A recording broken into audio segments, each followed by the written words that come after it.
Okay, let's see what the day brings. I like to do this where I predict what I'm going to do and then see if I actually do it. I'm going to do it anyway, but will it happen? We'll see in the time frame that I think it will. So today what I'd like to do is I'd like to sand the cabinet down completely, knock all the hard edges off of it. I see one border I want to tighten up, which is great. I mean, if you look at this Banzai run, the way everything perfectly shadows, like, you know, the lettering is perfectly bordered all the way around, and then some of the art features are perfectly bordered.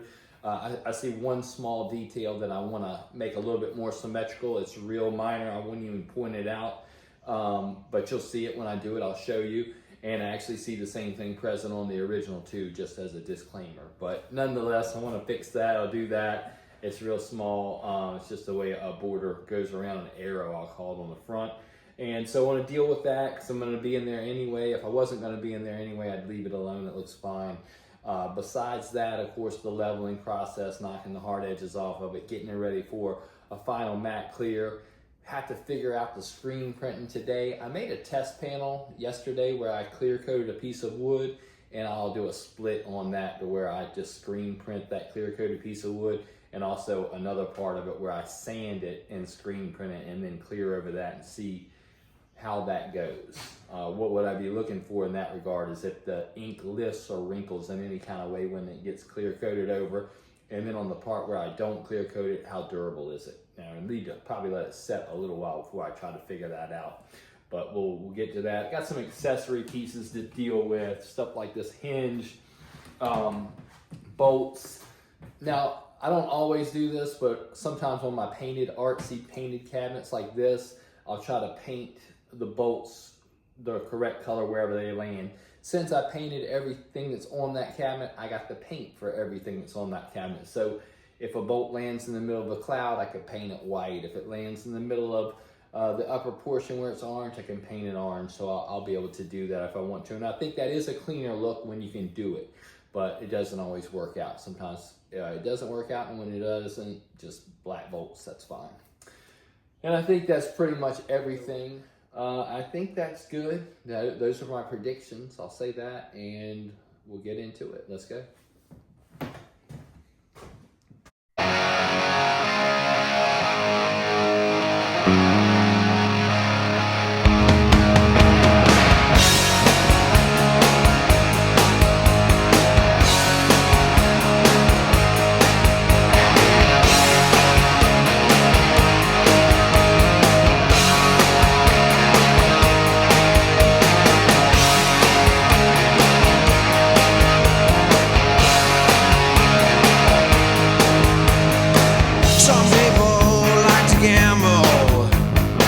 But you always lose. Some people like to rock and roll. You're always singing the blues. You got a nasty disposition. No one knows the reason why. You got a bad, bad reputation. Gonna hang down your head and cry. You got bad, bad luck. Bad, bad luck. You got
let me give you the best outro I can, you know, all things considered. I didn't do a great job of capturing the process for this today. You've seen it many times before if you watch my other videos. It's kind of the same thing, but I'll tell you what the real problem is. It took me 4 days to do something that usually takes me 1 or 2 days to do tops. And the reason for that is just because it's a Banzai run.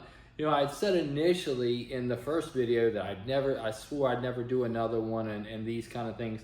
And I know why I said that, because it's hard to work on. But I don't mind it. I could see myself actually doing it pretty regularly now. Things are a lot easier for me with the stencil package, and now I have the screens and all those things. But how I went through this before without any of that stuff is beyond me. But I was a younger man, I guess. I don't know, or maybe I was more driven than I am. But nonetheless, I got the final clear on there. We got it screen printed. That went really well. I could actually see myself doing a lot more of that. I really like that hybrid where I'm painting the larger details and then screen printing the minor ones, where I was limited before. It's like, I can't do that because it's too small. You can't paint it, you can't cut it out, you can't do this or that. And so it does open the door for that, which obviously I need to establish a good relationship with a screen maker in order to do that. But the process other than that, I think is right up my alley. And I definitely know the inks and processes I can use to where I can clear coat over them. So then it's like, that would be really good. I could see that being a huge upgrade. So did get it in the screen printed, get the final clear in there. I kind of went down the rabbit hole on that floor, and I do this sometimes. This is where my OCD will really get the best of me. You know, most people would look at that floor and be like, oh, the floor looks great. And I'm like, it needs something. I'll put something on there. And so I put something on there. I'm like, oh, okay, yeah. But that's still not good enough. Let me do something else. And I didn't capture any of that. You see what the results of it are, but I think I lost a day in that. I lost a day in that easy, and I can do that. I can do that very easily. I can lose a lot of time just thinking things out and doing things that are maybe less important to some people, but they wind up, for whatever reason, they wind up being important to me.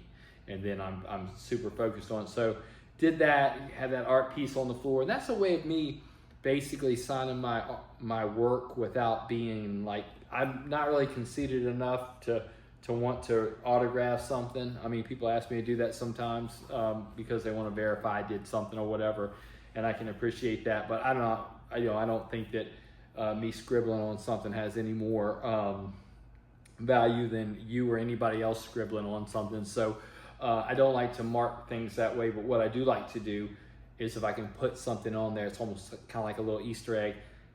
For the rest of my life and long after I'm gone, anybody that sees that Banzai run and they open it up and they see that little art piece in the front there, they're gonna know that's the Banzai run, that's the one. So that's important to me. I do like to mark the work that way. I think it's important when you can do it. And I think other than that, I'll talk about the gloss level real quick. This person wants chrome, so if they want chrome, that means they like shiny, flashy things, so I dialed the gloss up on that. Probably gonna walk away with almost a full gloss, but not quite. It's a 70-30 mix. I always am gonna put that matting agent in there to give it a little bit of filtering, but that doesn't tell the whole story. It's all gonna be about how it's applied. So I put 3.5 coats on there. 2 coats would net like what I would like to call a little bit better than a factory finish, a little bit glossier. 3 is gonna give it a little bit more depth, and 3.5, that half is gonna slicken it that much more. And so when it's all said and done, it's gonna look close to full gloss, but not quite, and it's gonna match better the intensity of the chrome. Because when somebody tells me or sends me a bunch of chrome, I know what kind of person that is. That's a guy that wants, you know, flashy, like kind of over the top stuff, and I can do that. You know, if they want stainless steel, then I know to dial it down. I can usually tell what's the appropriate finish given whatever kind of trim they request, and some people just leave it up to me, and then, you know, it's whatever I think at that time. But I think that's pretty much it. So that's not as ceremonious as I would like, but I will tell you this, honestly, is unceremonious as maybe the video is for this thing, just trying to get to this point, I will tell you this, when I walked out of that room today, when I walked out of there, it's the first time in my life since I've been doing this pinball stuff. Not since I've been doing, I mean, I've been doing cars and motorcycles and all those things much longer than I've been doing pinball. But when I walked out of there, it's the first time in my life since I've been doing this pinball stuff that I walked out of there and I thought to myself, that's the best thing I've ever done. That's what I honestly thought when I walked out of there. That was my true feeling. And I mean, I don't have any ulterior motives to say that. I mean, I'm gonna do that again at some point in my life probably, or many other things, but it's just the honest truth. That's what I really felt. So I was really happy with that. That went really well. And you know, next we're gonna get into the play fields. That's got a CPR main play field. That looks good. Got a Mirko upper play field, just because that's the only person that makes the upper play field. I got a dud. I absolutely got a dud. And I'll see what I can do about that. If I can't do anything about it, I'll restore the original. I'm not in a tight spot. I mean, it's going to be more of a detriment to the fool that made it than me, as far as that upper play field goes, if I get stuck with that thing. But anyway, so we got a lot to get into and a lot more to do. But cabinet-wise, I think we're in a good spot. We just get it out of there, and hopefully we can come up with some trim and start putting the cabinet together and dealing with the play fields.